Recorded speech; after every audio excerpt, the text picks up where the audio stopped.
Good morning, student. Today we studied about that is a unit 1. So chapter 3, the name of the lesson is reproductive health is by your biology teacher Rekha. Okay. What is the introduction about the reproductive health? So these are the reproductive health. It will be represents a society with people. So these are the people it's having a physically and functionally normal reproductive organs. What is a reproductive health? It will be as a represents that as a who having a physically and functionally normal reproductive organs, that people's it will be represents the reproductive health. Okay. So what is a reproductive system? The reproductive system is one of the complex system. So these are the system it can be regulated by the neuroendocrine system. So we have to take more necessary steps to protect from infectious disease and it protect from injury. Can you understand? What is the reproductive health ma? It will be represents only the physically and functionally normal reproductive organs, and it can be controlled by the neuroendocrine systems. Can you understand? Need for reproductive health problems and strategies. So India is among us the first few countries in the world to initiate them family planning programs since 1951. What is the name of the programs? The name of the programs are popularly is renowned that is a reproductive and is a child health care. Okay, what are the major tasks are carried by this reproductive and child health care? The first steps they have to is a creating a awareness and providing a medical assistance to build a healthy society. Second task, to introducing the sex educations in schools and to providing the information about adolescents and adolescents related changes.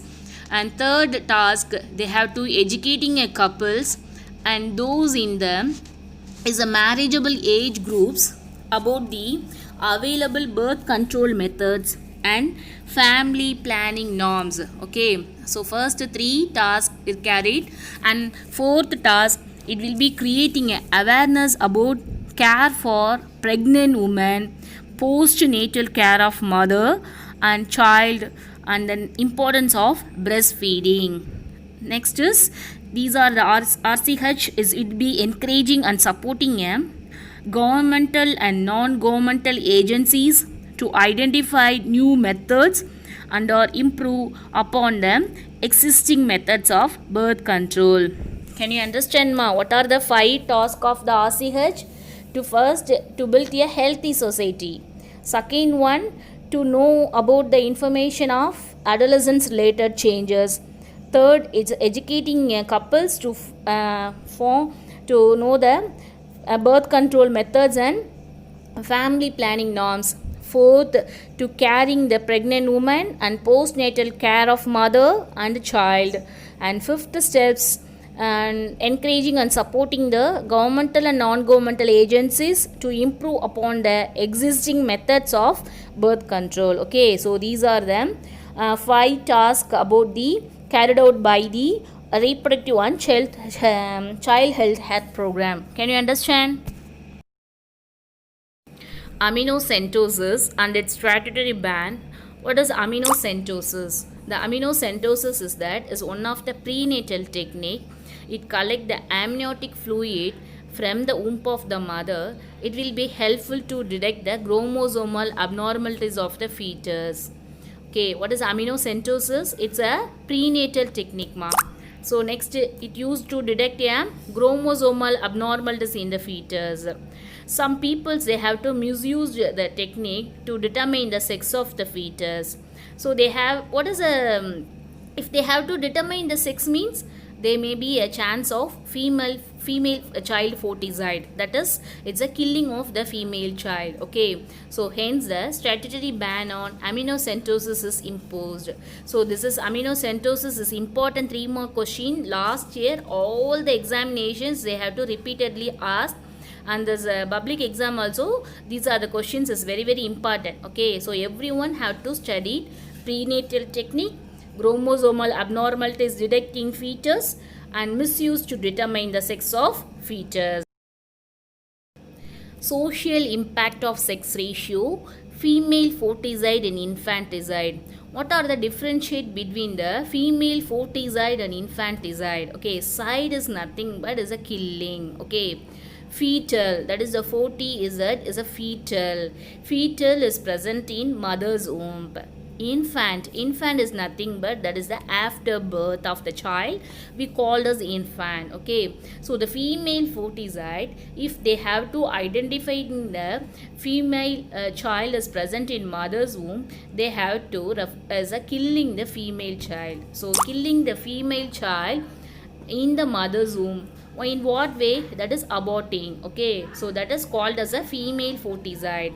So if after birth of the female child it can be killing, the term is called as the female infanticide. Can you understand what is the differentiate between foeticide and infanticide? Aborting the female in the mother's womb, that is called as a female foeticide. That is killing the female child after her birth, that is called as the female infanticide.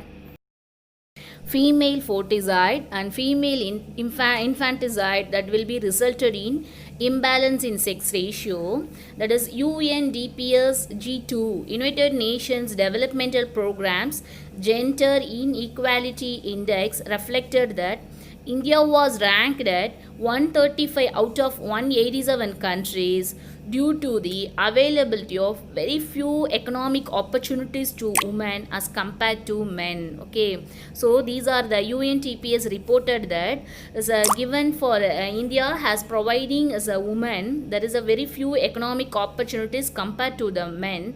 So these are the results only. It will be is that imbalance in sex ratio. Can you understand? In order to prevent the female foeticide and infanticide, the government of India has taken a various steps. The first act, that is a PCPNTT, that is Preconception and Prenatal Diagnostic Technique Act 1994. What is the role of this act? So these are the act. First, it will be to ban the identification of sex. How to identify the sex? Using the prenatal diagnostic techniques. What is the name of the prenatal diagnostic techniques? That is for amniocentesis, for selective abortion. So these are the diagnostic technique. It can be as a ban by this first act, and also the various measures steps to taken by as a provision of a better nutrition, education and protections and empowerment of girls by eliminating the differences in the sex ratio. Infant mortality rate. What is the infant mortality? That is mortality is a death rate. Okay, so the female child death rate, it will be avoided by this act, and also it will be improving the is a nutritional and educational status. Okay, so these are the act by the PCPNTT act. What is a PCPNTT? That is a Preconceptional and is a Prenatal Diagnostic Technique Act. What is the role of this act? First, it will be enact to ban the identification of a sex, and next is for selective abortions of the female child, and various steps to taken for a female child. Okay, next act, that is a POCSO Act. This POCSO is a prevention of children from sexual offences and Sexual Harassment and Workplace Act. So these are the act. It will be changes in the criminal law based on the recommendations of Justice Verma Committee, that is a 2013. They have to creating a safe and secure environment for both females and males. Not only for these are the law for female, that will be both safe and secure environment for both female and males. Can you understand? Population explosion and birth control. According to a recent report from the United Nations, India's population has already reached 1.26 billion. So it will be more expected as around the 2022. India become expected to the largest country in population size, surpassing China. So our government advertisements by the government in the media as well as posters or bills etc with a slogan of நாம் இருவர் நமக்கு இருவர் we two ours two and நாம் இருவர் நமக்கு ஒருவர் we two ours one have also motivated to control population growth in Tamil Nadu. Okay, next is the strategy rising of a marriageable age of the female to 18 years and males for 21 years and giving incentives to couples with small families or other measures taken to control population growth in our country. So these are the population explosions and is controlled by the government have taken the steps. So this is introduction about reproductive health. Thank you.